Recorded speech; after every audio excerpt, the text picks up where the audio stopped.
You have questions? We have answers.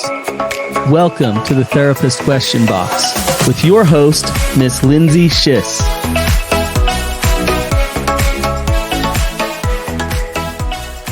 Welcome back to another episode of the Therapist Question Box, where we are here to answer your tough mental health questions. So get online and ask us. It's what generates the questions and what gives all of our listeners the answers they're looking for. Today I have with me Kathy Kinghorn. Kathy, thanks for being here. Great to be here as always. We have an interesting question about a listener who feels like they don't have a voice with their doctor. Oh. So interesting. We'll go ahead and start with the question, and then we'll unpack it from there. Here's the question. I've noticed when I go to the doctor, I feel like I can't speak up. I leave feeling dismissed or like my voice doesn't matter. How can I find my voice? Oh, wow. Wow. That's a near and dear one to my heart from that listener. Sounds like from a female listener. Mm-hmm, it does. Yeah. You know, why do you think so many patients leave feeling unheard in medical settings? It's been my experience that they leave because they were not heard in medical settings. When I became a therapist, I've had basically fairly good health my whole life, so I haven't been in the medical world much. But I did have a daughter that struggled with severe stomach pains for years, 10 years, from time she was 16 to 26. And when we took her to the doctor, they couldn't figure anything out. They always told her that they weren't going to give her pain pills, and she wasn't looking for pain pills. They made her nauseous. She couldn't get any relief from pain pills. They never really could find the source. She moved to Seattle. She had a real severe episode. She went to a doctor. He tested her for H. pylori. He said, I can't even believe you walked into my office under your own power. You have the second worst case I've ever seen, and the first case was in the ICU for a few months. My word. Her whole insides were being eaten away by H. pylori, a very simple test that they could have done instead of 10 years of her diminished quality of life, her mistrust of doctors. We tried asking questions. We tried to have them see her as somebody that was in genuine pain, and she was not seen. And then sitting in the therapist chair, from countless women, I start to hear the same types of story where they were dismissed, they were devalued, they were not seen, not heard. And so this caller, or this individual that wrote this question, that feeling probably is accurate with the experience. Very likely, she's not seen, not heard, and to the detriment of either her length of life or quality of life. Lindsay, I could tell you so many stories. It's the one thing, I work with individuals with sexual addiction, so you'd think that a lot of things I would be surprised by there. There's not much that I could be surprised by anymore. Right. But I am still surprised at how many women are dismissed in the medical community, and it's dismissed as if it's related to their emotions. So sorry, I'll just share one more quick story. I have so many. Had another individual, a good friend of mine, she went to the emergency room because she felt like she couldn't breathe. They said, we think it's an anxiety attack. She'd never had an anxiety attack before. She'd never been to the emergency room before, so she was not an alarmist. Right. She went again 2 months later, and then again 4 months later. So within the time of 1 year, she had gone to the emergency room 3 times saying, I can't breathe. Every time they told her her emotions were getting the best of her. Her partner was seeing that, I think it is her anxiety. She's never had anxiety before, but something's going on. And we've got to get you some help. Obviously you have anxiety. No, she had a tumor pressing on her esophagus. That finally somebody did the right thing and simply checked to see why might she not feel like she could breathe from a medical position, and that's what it was. So her treatment was delayed. So the tumor was larger than it ever needed to be. It had gone to her lymph nodes by this point. So her recovery and her follow-up treatment was far more extensive because she wasn't heard or seen. Oh my gosh, both of those stories are extremely upsetting to hear. Yeah. That this is just a matter of not being really seen. And it sounds like being dismissed, honestly. Yes. Like, yes. okay, this is something else going on and you're having an emotional response or you just, here, let's throw some pills at you to your daughter, as opposed to something's really going on here. So why do you think this happens? Why is this something that you hear about in the therapy chair so much? That's a great question. One of the reasons is I think it happens in isolation. So we're not thinking, hey, this is a systemic issue with women in doctors' offices. We're not thinking of it that way, because if it's just like with my daughter, I simply thought, I don't know what's wrong. She has a high tolerance for pain, and we knew something was. We certainly didn't think it was life-threatening, but we didn't realize that or think that we were not getting the care that we needed for her, possibly because of her gender.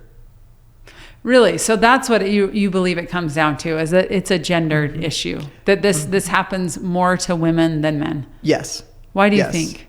I think there's a bias towards the attitude that women are emotional, that they're in a one-down position when they're in that office with the doctor. And it doesn't even have to be a male doctor. I went in for some issues I was having, and it was a female gynecologist. And she said, well, if you want, we can do a hysterectomy. And I thought, how would I know if I want? Wow. That seems extreme. I said that seems extreme. And she said, well, think about it and let me know. And then the symptoms just dissipated, and I've never needed one. But I thought, why would she have even asked me to decide that? I don't have a medical background. How would I know? That's actually why you're there. Yeah. Is to get information and advice from her. Yeah. Not you. Yeah. Yeah, that seems wildly inappropriate. Yes. Yeah. So what would you suggest? I mean, if we're talking about this being a problem that you see a lot, you hear a lot, how would you help patients prepare themselves to advocate for themselves?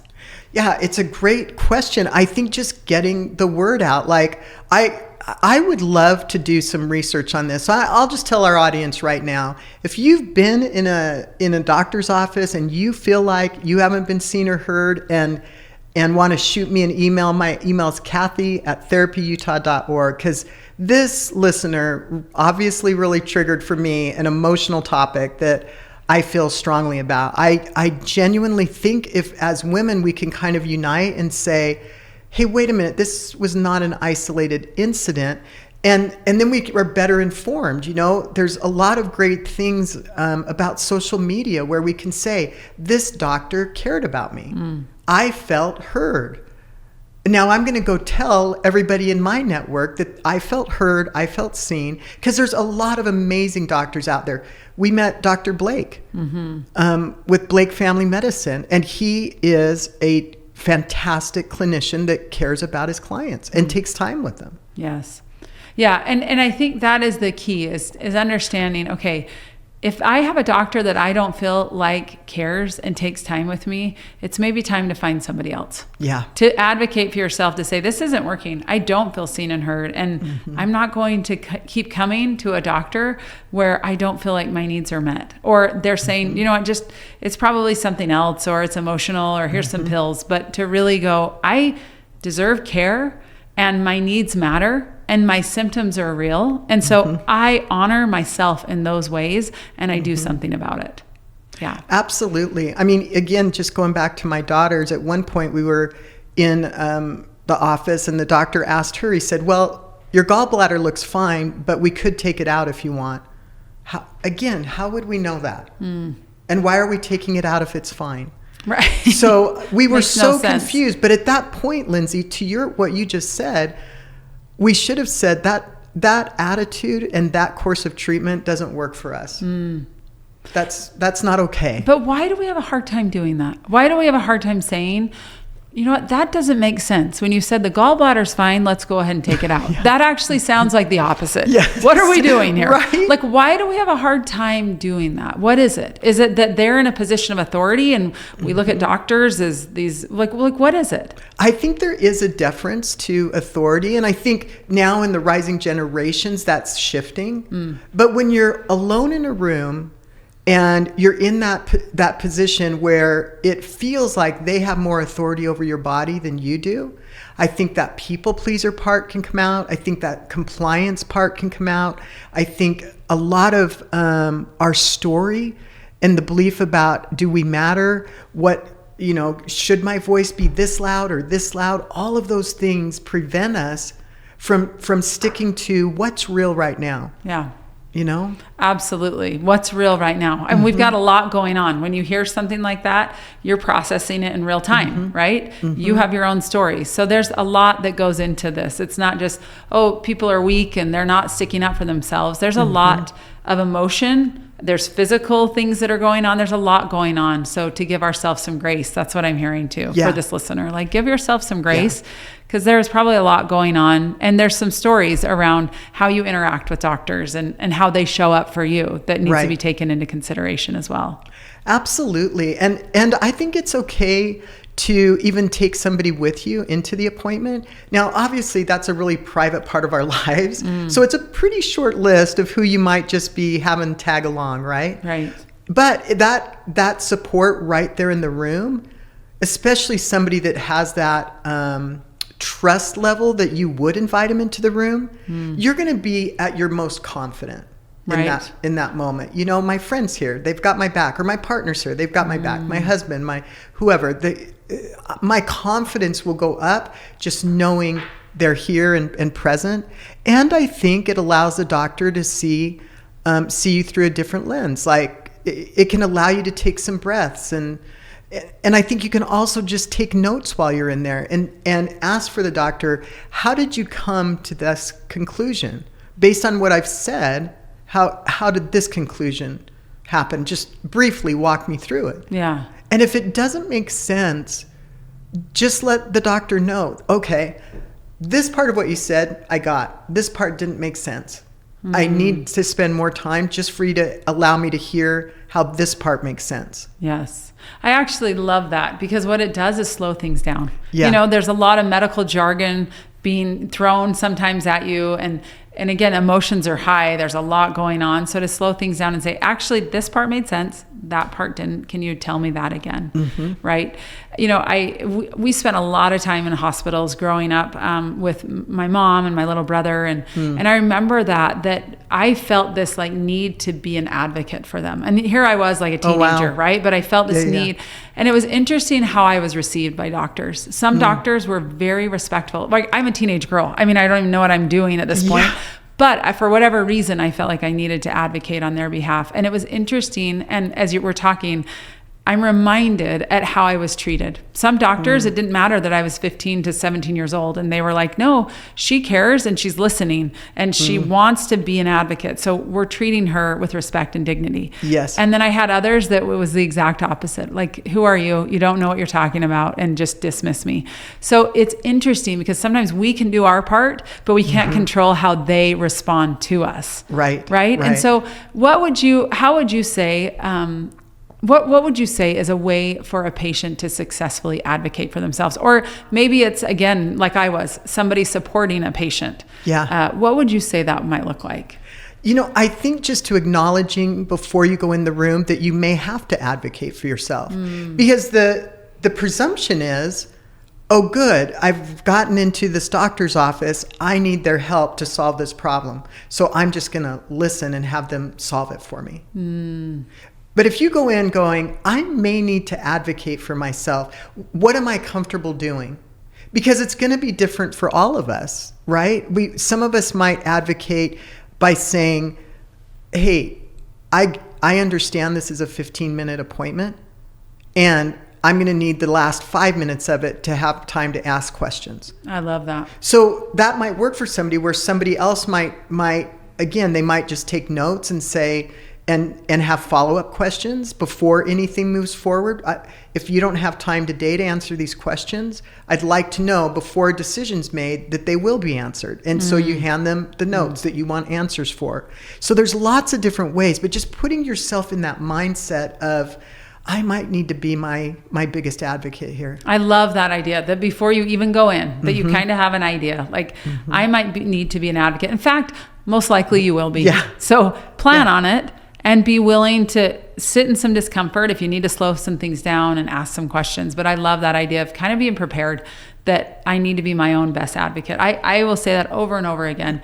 You are your own best advocate. You always will be. And so honor that. Recognize, like, if something doesn't make sense or it doesn't sit well, ask the question. Be willing to stand up for yourself. You are your own best advocate, and you have to be, because no one else is going to be, right? I love the idea of bringing a support person, but also recognize, like, you know what's going on in your body. You know your experience, so honor that.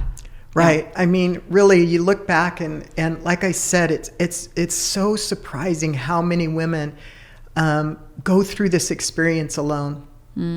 And it really does need to be addressed. And obviously our whole healthcare system has challenges to it and certainly positives. But if this is going to be a collective voice that's needed to change that environment. Yeah, absolutely. Well, and I love that you're passionate about it, I can tell. And it's wonderful because it sounds like, there is some advocacy needed, like from a bigger perspective, maybe like a generational or like societal perspective, that we've got some issues going on here. And I do appreciate what you said is maybe this generation is more willing to advocate for themselves and ask questions, but that's maybe new and something that has not been happening in the past. Right. And they also have more access to information. Absolutely. With our own clients, Lindsay, 10 years ago, clients weren't coming in saying, hey, I've done some research on IFS. Notice you're an IFS clinician. I'd like to work with you. So that true. Never happened 10 years ago. That is so true. Yep. And that's fantastic. And so now if you can get reliable sources where you're really looking at what's going on for you, I mean, we just didn't have that. Even 10, 15 years ago, we didn't have that. So in both worlds, your therapeutic world and in the medical world, there's so much solid information out there. You might have to look to find the good stuff, but bring that with you. Bring that information with you. That can also boost your confidence to say, here's a question that I was looking for an answer, and I feel like I found an answer from this source, and I'd like to know what you think about it. And if you write it down in front of you so that you've got your pad, and when you look down, what you see is your statement about you. So that can reinforce it. Some people might need to have a visual where they look down and that sentence is there. Oh, I have researched and I have done due diligence and I do have questions. That's right. That's who's showing up in the room today. Oh, I love that. Because again, then what do I have? I have self-trust. Like, I've got my own back. I'm going to show up for myself. I'm not going to be nervous. I have a pad, a paper. I'm ready to go with this. That makes a lot of sense. I love that reminder. And as you said that, I thought that same thing. When we have done research at the Therapy Utah website, we've looked, and one of the things people research is EMDR. That's right? true. And it's interesting. It's like, how many people knew about that? But people come to the website knowing that they're looking for a clinician that does EMDR or ART, right? Thankfully for them, we have a lot of trauma-trained clinicians. So there's a lot there, but it speaks to the point that we have a lot of people are educated and they know what they're talking about and they know what they're looking for. And so it lends itself to the same thing. Like we are hopefully raising and people are feeling more competent to ask those questions, to have those questions that may have been maybe more taboo or out of reach before, but they are now accessible. Absolutely. So what practical ways would you say you could give to a patient after they leave an appointment? I was going to say a session. That's with us. But when they leave an appointment and they feel dismissed, they feel anxious, they don't feel like their questions were answered, they've already spent the money, they now have to make another appointment. What does that look like? Any ideas around that? There's a couple ways to approach that. One might be, I spent that money and it's gone now, and I'm not getting it back. And I'm going to move forward. I'm going to move on with somebody else. And that's definitely an option. And sometimes we feel like, well, I've already gone down this path and insurance improved this guy or this woman. And, but really sit with that and think, if it's not right for you, then don't keep going back because all the other puzzle pieces fit. Yeah. So that's one option. The other option is if you feel it immediately, right when you're right at the front desk, say, I realized that I didn't feel like the doctor really understood my concerns. And so how do I reschedule so that I can voice those and see what their response is? If that happens and they say, I'm so sorry that we don't want you to have that type of experience. Let me speak to the doctor and we will get you rescheduled. Yes. Then that sounds like maybe there was some brevity on the doctor's side. Maybe he's really felt solidly that he's seen this enough times that he could make a quick assessment. And so it wasn't just rushed. It really was the background that came with it, that he said, this is the path. So there could be some explanations that would allow you to continue with that doctor. But knowing how that front desk approaches that gives you a good idea of how his team feels about feedback and how if they don't accept that and make a quick apology and look towards a reschedule, I just wouldn't continue with them. Yeah, that's really good information to say. Maybe this isn't the clinic for me. This isn't the place for me. It's interesting as you say that. My daughter just last week was at an appointment, a dermatology appointment. And as we walked out, like the doctor left and she turned to me and said, oh my gosh, I forgot to ask about this mole on my head. And I immediately was like, oh no, because now he's gone and I already heard him in the next room, whatever. And so I just said to the nurse, like, hey, is there any way, she just forgot and she wants him to look at this mole. Is there any way he could just pop back in? And my daughter had to wait for another 20 minutes to have him come back in, but he came back in and he looked at it and he was super respectful and understood. And, it was a moment where I was struggling because I thought, I got to get to work and I got to, but I had this moment of like, no, actually this is advocacy in action. Yeah. Like you get to say it and then we get to see what they do. They could have told us, no, your appointment's over and whatever, but they said, sure, go back in and he'll take a look. And it was interesting because I even had that feeling like, oh, you didn't ask and the appointment time's gone and I need to go and so do you and all these things. Yes. But I wanted her to understand, like you can advocate for yourself and they can say no, but you get to stand up and say, you know what, I forgot this and it's okay. Cause turns out we're human. Yep. We do that. Yep. And it worked out well. So I agree with you, like really getting a feel for what, when you forget, asking the front office, seeing what the feel is, and then you get a lot of good information. Yeah, absolutely. And, another thing to do before an appointment is you could just write down rules of engagement. And write that down, and then whatever comes to your mind, like what are my stories or beliefs about the rules of engagement with the doctor? Like you just pointed out, the story was the rules of engagement are: here's the appointment time, this is the boundary, you cannot violate the boundary. It's impenetrable. Right. There's no going back from this. Right. But actually, that wasn't what you found out. But it's okay to write down all of the things, and it's really powerful. Even the thoughts that are, I have to obey might come up. And then you look at that and you go, wow. Who knew? Wow. I thought that. Yeah. Wow. Is right. I might need to unpack that one. Yeah. I have to obey. Wow. That seems like a big word, but there's a part of me that is true for, and it's okay. Don't be overly, concerned about that. Like allow that part to speak and be okay that part showed up and said, here's my story. You want to hear my rules of engagement? We have to obey. And then just be gentle on that part of you and maybe discuss some options with it. What's the fear of what would happen if we didn't obey a rule? And as you say that, gosh, that goes back to so many childhood things, right? Yeah. Like maybe I felt afraid if I didn't obey a rule, what would happen? And so then we have an authority figure and we're adults and we say, oh, but that's the rule, right? The quote rule that we have in our mind. Yeah. And so we feel afraid to do that. Yeah. Yeah. I think there's so much to this that is more than just the experience in the doctor's office, right? It's our ability to advocate. It's the stories we tell ourselves. It's this differential of power and how we show up with people that we feel maybe have a difference of power in the room. Like there's so many levels that we could really look at and to try to understand what's going on when we're meeting and feeling maybe like we weren't heard or seen. So is Yeah. there anything in addition to this that feels like we need to talk about that you want to make sure our listeners hear?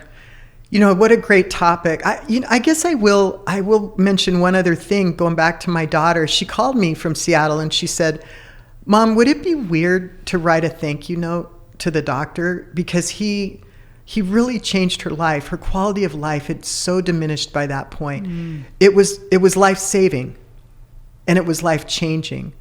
And I just told her, I think that would be wonderful for him to get that feedback. And so what I would say is, if you have had an experience where you were seen and heard, I think it would be beautiful to just take time and write a note and be specific. You looked me in the eye, and when I had 3 questions, I was worried about saying the 4th one, and you asked me after my 3 questions, do you have any more? That meant the world to me. So be really specific in that thank you, because they may not know the little moments that allowed you to feel seen and heard.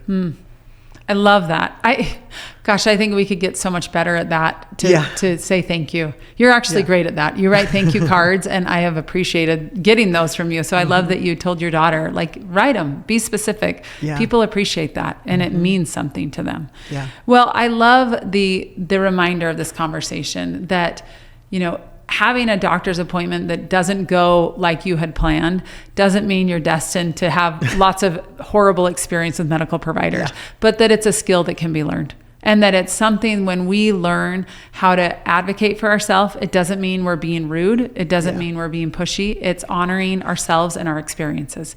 And that matters. And I loved some of the steps you said of writing some concerns, knowing beforehand to be an advocate, that we may need to be an advocate and recognize that before we go in. Yeah. And to slow things down. I love that reminder, as well as bring someone with you. If it helps you to have somebody with you that they can hear and you can hear together, they can ask questions and advocate on your behalf. Those are all such valuable steps to help us have better experiences with medical providers. Yep. We hope this information was helpful for you. We know that this can be something that's very common, as Kathy was talking about. It is something that is not an isolated incident for our listener, and hope that if this was valuable for you, that you will share it and like and subscribe so we can continue to spread information about these important mental health topics as far as we can. And grateful for you listening. And until next time, take care.